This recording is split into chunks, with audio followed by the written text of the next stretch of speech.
जय हिंद लर्नर्स, स्वागत है आपका ओडी टेक कंप्यूटर्स में, जहां हम सीखते हैं टेक्नोलॉजी को सिंपल और प्रैक्टिकल तरीके से। अगर आप टैली ERP 9 को बेसिक से एडवांस तक सीखना चाहते हैं तो आप बिल्कुल सही जगह पर आए हैं। यहाँ आपको मिलेगा real business examples, practical accounting entries, GST, inventory, payroll और कंप्लीट टैली ट्रेनिंग, वो भी इजी हिंदी लैंग्वेज में। तो चलिए शुरू करते हैं आज का powerful tally session.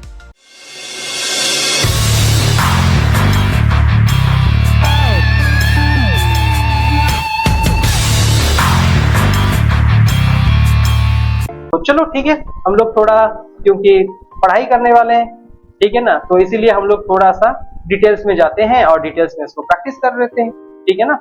So what is a payment voucher? A payment voucher is used when the business makes any payment. अगर आपका बिजनेस कोई भी पेमेंट करता है तो उसको आपको F5 प्रेस कर लेना है, पेमेंट वाउचर में जाना है और एंट्री करना है, ठीक है। किसी भी तरह का, मतलब ये सादा सिंपल बनाया गया है, कुछ बुक्स का रेफरेंस लिया गया है, कुछ नोट्स का रेफरेंस लिया गया है, कुछ वेब सर्च का, कुछ विकिपीडिया का, सब मिला जुला के इसको चिपका कर ये रेडी किया गया है।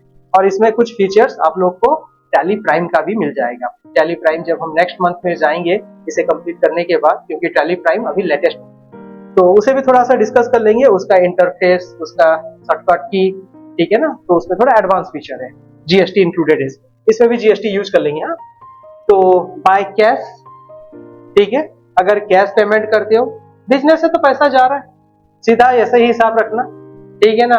ये payment voucher is used when the business makes any payment. अगर आपका बिजनेस किसी तरह का पेमेंट, कोई भी पेमेंट ले लो, कोई भी पेमेंट, ठीक है ना, पेमेंट करता है, मतलब वो हो गया पेमेंट वाउचर, काम खत्म।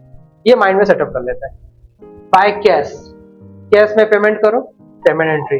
बैंक में पेमेंट करो, पेमेंट एंट्री। थ्रू UPI करो, पेमेंट। थ्रू चेक करो, पेमेंट। थ्रू NEFT करो, पेमेंट। थ्रू RTGS करो, पेमेंट, ठीक है। उधर था दूसरा वाला, कौन सा? कॉन्ट्रा। कॉन्ट्रा में था ना, कॉन्ट्रा में क्या था? Cheque, UPI, NEFT, RTGS, banking transaction था ना, वो भी सीख गए हो। तो मैंने क्या बोला, जब ऑर्गेनाइजेशन जाओगे तो उसको पूछ लेना आप कौन सा ट्रांजेक्शन करते हो, मुझे पेमेंट किस में डालना है, पेमेंट में डालना है कि कॉन्ट्रा में डालना है। वो बोलेगा नहीं, हमारा सिस्टम कॉन्ट्रा में चलता है, बिंदास ट्रांजेक्शन। वो बोलेगा कि नहीं, हम पेमेंट में यूज करते हैं, पेमेंट में डालो, दोनों सीख लो, ठीक है। और ज्यादा जाओगे तो फिर अननेसेसरी कंफ्यूज हो जाओगे, ठीक है। अब नेक्स्ट आ जाते हैं, payment entry is recorded using F5, ये जानते हैं हम लोग, ठीक है। Purpose of payment voucher, payment voucher का पर्पस क्या होता है? Payment voucher is used for paying expenses, किसी भी तरह का खर्चा, पेमेंट। पेइंग क्रेडिटर्स, क्रेडिटर्स कौन है? जिससे आप सामान खरीदते हो उधार में, ठीक है ना, जिसे हम लोग सॉन्ड्री क्रेडिटर्स बोलते हैं, उसे अगर पेमेंट करना है, पेइंग क्रेडिटर्स, क्रेडिटर्स को पेमेंट करना है, पेमेंट से करेंगे। पेइंग सैलरी, किसी को भी आपको सैलरी पे करना है, आपके गोडाउन वाला हो या फिर आपके ऑफिस वाला हो या फिर आपका मैन्युफैक्चरिंग यूनिट का कोई एम्प्लॉइज हो, कोई भी एम्प्लॉय हो, अगर उनको आपको सैलरी पे करना है, पेमेंट, ठीक है। बैंक विड्रॉल्स लिखा है, क्या कर सकते हैं बताओ? मैंने सर्च किया था 2-3 वेबसाइट पे, दिया है, ऐसे दिया है, तो आप लोग भी ये समझ लो, ठीक है ना। सो बैंक विड्रॉल्स, पेमेंट, इसे भी यूज करना है, ठीक है ना। ओके, नेक्स्ट आ जाओ, लोन रीपेमेंट। क्या? लोन रीपेमेंट, अगर आपने किसी तरह का लोन उठा के रखा है बैंक से, ठीक है, बिजनेस लोन, पर्सनल लोन, और अगर आपके बिजनेस थ्रू में अगर पेमेंट करते हो तो उसे भी आपको इसमें यूज कर लेना है, payment, loan repayment. Electricity bill payment, payment. Advance payment, advance payment क्या होता है? मतलब आपका सामान आया नहीं है बट एडवांस आपको उसको पे कर लिए हो ताकि आप सामान भेजो, बोलते एडवांस पेमेंट, ठीक है। टैक्स पेमेंट, किसी तरह का टैक्स वैक्स देना है, टैक्स पेमेंट। GST नहीं है, टैक्स पेमेंट है, वो दूसरा चीज है, टैक्स वाला है, वो साल का एंडिंग वाला है। GST तो अलग यूज होगा, उसका अलग हम लोग वाउचर बनाएंगे, वो अलग एंट्री होगा, ठीक है, tax payment, right, okay. Insurance payment, दुकान का कोई इंश्योरेंस करके रखे हो जो हर महीना देते हो या फिर क्वार्टरली देते हो, हाफ ईयरली देते हो, ईयरली देते हो, सो पेमेंट। असेट्स परचेज पेमेंट, कोई भी असेट्स परचेज करते हो, पेमेंट, ठीक है ना। कौन सा असेट्स? फिक्स्ड असेट्स, ठीक है ना। जो भी परचेज करोगे उसको भी करना है आपको पेमेंट में, ठीक है। कोई कंफ्यूजन है तो बोल लो। Action shortcut, payment voucher shortcut की क्या है? F5। Change voucher mode, voucher change करने के लिए क्या यूज करना है? Control H. Date change F2, लेकिन हम लोग F2 यूज नहीं कर पाएंगे, क्यों? क्योंकि हम लोग एजुकेशनल मोड पे हैं। नरेशन कंट्रोल N, जो भी नरेशन चिपकाना है चिपका लेना, ठीक है, ओके। टाइप आज of cash payment, payment through cash. जब कैश पेमेंट करोगे तो पेमेंट थ्रू कैश, मतलब कैश से आपका पैसा जाएगा, ठीक है। Bank payment, payment through bank. अब ये कैसे शो करेगा देखेंगे उसको। Cheque payment, payment by cheque, ठीक है ना, लेकिन उसे एंट्री करना पड़ेगा। चेक तो फिजिकली फाड़ के देंगे बट एंट्री तो करना पड़ेगा, ठीक है ना। Online payment, payment through UPI, NEFT, RTGS, ठीक है, okay. Partial payment, partial payment मतलब किसी ऑर्डर के लिए आप हाफ पेमेंट पहले दोगे, सामान पहुंचेगा, और आधा फिर उसके बाद दोगे, फिर से पार्शियल पेमेंट। एडवांस पेमेंट, ठीक है ना, किसी सामान आने से पहले एडवांस पेमेंट करोगे, ठीक है ना। So payment before receiving service और गुड्स, ठीक है। नेक्स्ट आ जाओ, important ledgers used in payment voucher. Payment voucher में कुछ लेजर्स आपको बनाने पड़ेंगे, इसमें असाइनमेंट भी है आपका, already I have send to you, मैं आप लोग को भेज चुका हूं, ठीक है। कैश, ये बाय डिफॉल्ट होता है, कैश इन हैंड, अंडर है, ये जो ग्रुप दिखाई दे रहा है ना, ग्रुप क्या होता है? अंडर होता है। So SBI bank, bank account. Salary, indirect expense, okay. So rent, indirect expense. मैंने बोला ना आप लोग को, क्या बोला कि इनडायरेक्ट एक्सपेंस और डायरेक्ट एक्सपेंस के बारे में, मतलब ये मिला जुला मिक्स ऑफ सिस्टम है। आप अगर इनडायरेक्ट एक्सपेंस भी अंडर लोगे तो भी वो शो करेगा, डायरेक्ट एक्सपेंस लोगे तो भी वो शो करेगा।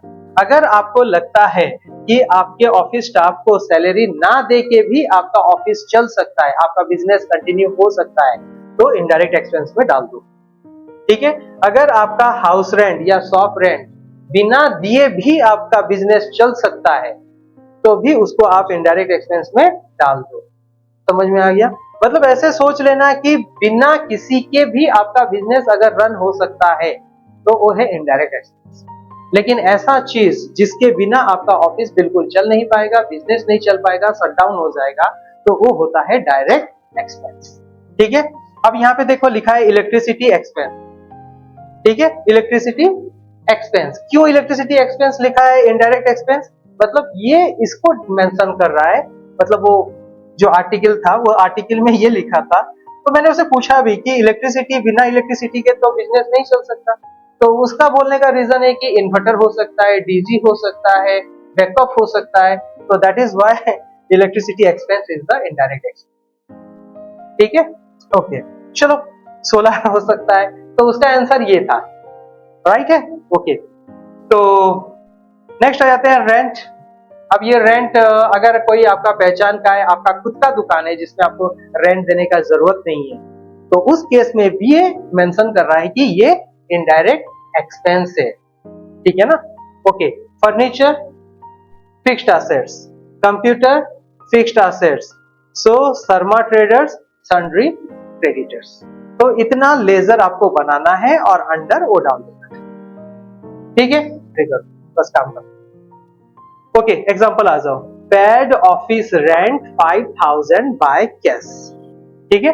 रेंट अकाउंट डेबिट करो और कैश अकाउंट क्रेडिट करो, ठीक है ना। सो DRCR सिस्टम है, सो यहाँ पे ये दोनों को से आपको समझ लेना है, ठीक है ना।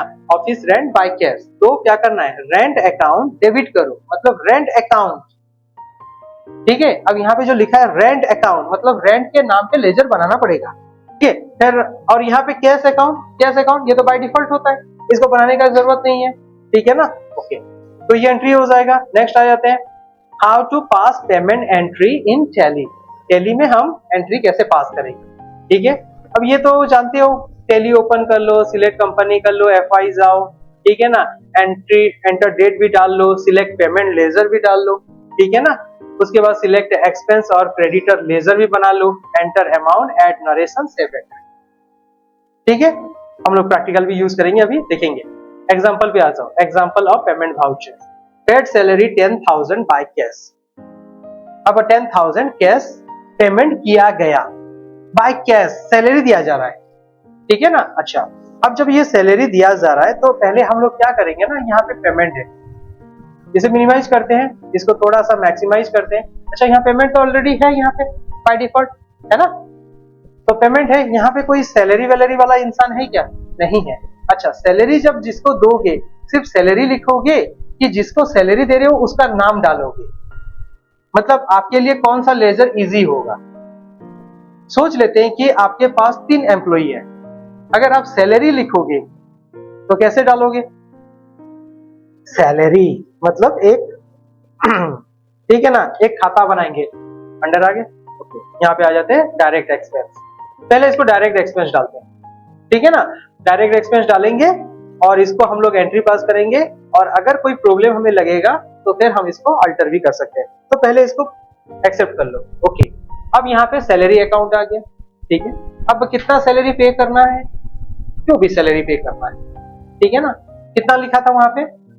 10,000, लेकिन किसके नाम पे वो नहीं लिखा था, वहां पे सिर्फ लिखा था 10,000 सैलरी पे किया गया, लेकिन वहां पे नाम किसी का मेंशन नहीं है।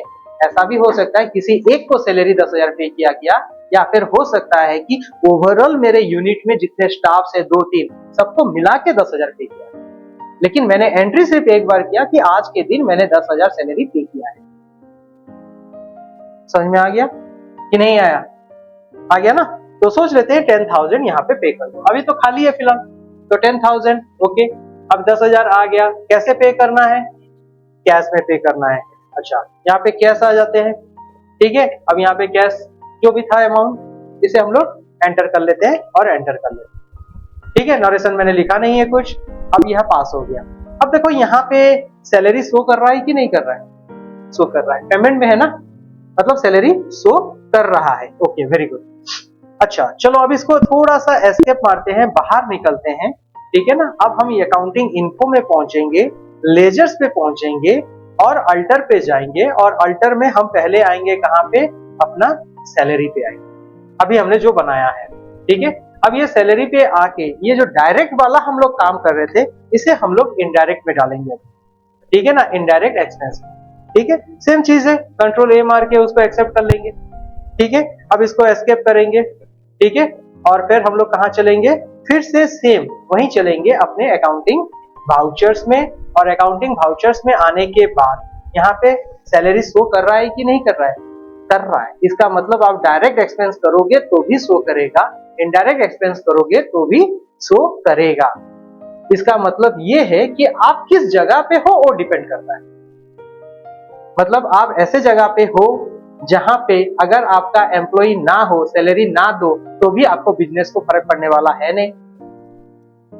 या फिर आप ऐसे जगह में हो जहां पे आपको एम्प्लॉय रखना ही पड़ेगा, बिना एम्प्लॉय के आपका बिजनेस चल नहीं सकता।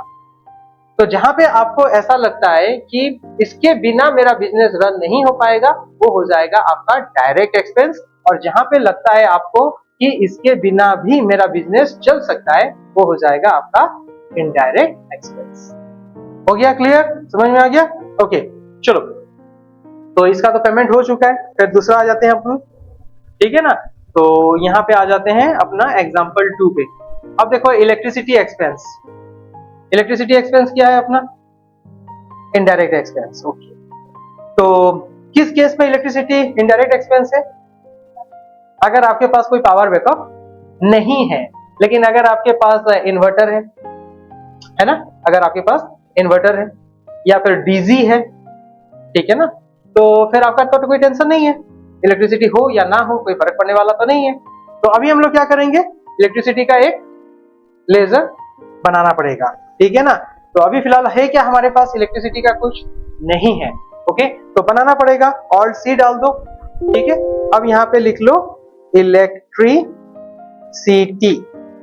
ठीक है। अब ये इलेक्ट्रिसिटी बिल भी लिख सकते हो। अब यहाँ पे इसे इनडायरेक्ट डालना है कि डायरेक्ट डालना है, चॉइस अपना अपना। ठीक है, रूल बोलता है इनडायरेक्ट डालो। क्यों बोलता है रूल इनडायरेक्ट डालो? वो बोलता है कि बिना इलेक्ट्रिसिटी के भी बिजनेस चल सकता है, मतलब उसका बोलने का मतलब ये है। अब मुझे नहीं लगता है कि आज की दुनिया में बिना इलेक्ट्रिसिटी के कोई बिजनेस चल पाएगा। चलेगा? नहीं चलेगा। हाँ, लेकिन ये इलेक्ट्रिसिटी डायरेक्ट भी है। कहाँ पे डायरेक्ट है? ब्रिक्स फैक्ट्री, एग्जांपल ले लो, ब्रिक्स फैक्ट्री जहाँ पे ईटा बनता है, ठीक है ना। अगर वहां पे इलेक्ट्रिसिटी नहीं होगा तो बनेगा क्या? वो तो नहीं बन सकता। सोच लेते हैं कि ब्रेड फैक्ट्री है ना, अब उसको बेचारे को तो इलेक्ट्रिसिटी चाहिए, बिना इलेक्ट्रिसिटी के उसका ब्रेड बनेगा कैसे? वो तो यूनिट बंद हो जाएगा, तो उसके लिए वो तो डायरेक्ट एक्सपेंस है। ठीक है, आइसक्रीम फैक्ट्री, उनको तो इलेक्ट्रिसिटी कंपलसरी चाहिए। अगर इलेक्ट्रिसिटी नहीं पहुंचेगा तो आइसक्रीम तो बनना बंद हो जाएगा, तो उनके लिए भी वो डायरेक्ट एक्सपेंस है। ठीक है ना। अब सोच लेते हैं पान का दुकान।